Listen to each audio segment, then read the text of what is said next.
حضرت عمر فاروق رضی اللہ تعالی عنہ کے دربار میں روم کا قاصد۔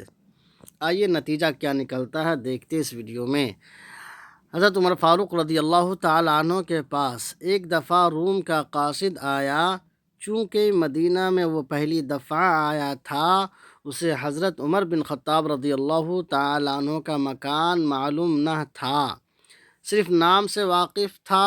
ایک بہت بڑے بادشاہ کا گمان اس کے ذہن و دماغ میں تھا کہ جس طرح دیگر بادشاہ دنیا کے عیش و عشرت اور ٹھاٹھ سے رہتے ہیں، اسی طرح حضرت عمر بھی ہوں گے۔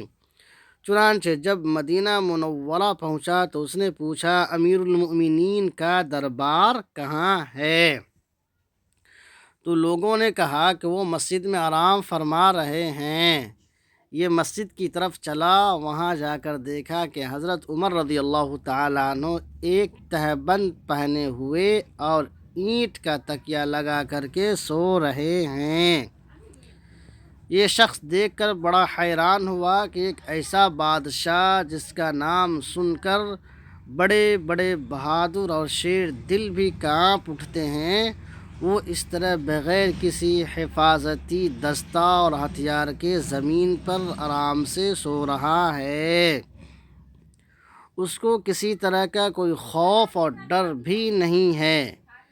پھر اس قاصد کے دل میں اتنا ڈر و خوف پیدا ہوتا ہے کہ وہ کانپنے لگتا ہے اور دل میں کہتا ہے کہ اس مرد فقیر سے مجھے اس طرح خوف محسوس ہو رہا ہے کہ جو جسم مجھے عطا کیا گیا ہے، اگر اس طرح کے 7 جسم بھی عطا ہو جائیں تو بھی اس کے خوف سے کانپ اٹھیں گے۔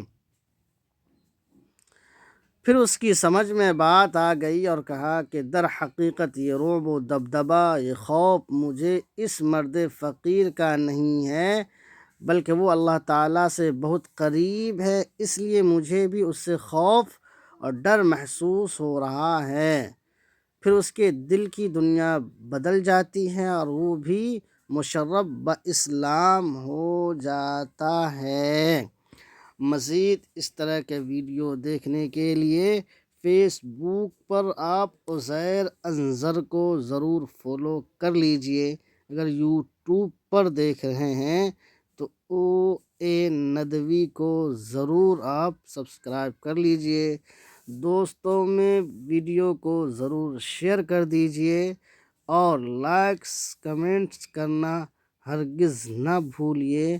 اللہ تبارک و تعالیٰ آپ کا حامی و مددگار ہو۔ اللہم صلی وسلم علی عبدک و حبیبک محمد العربی صلی اللہ تعالی علیہ وسلم۔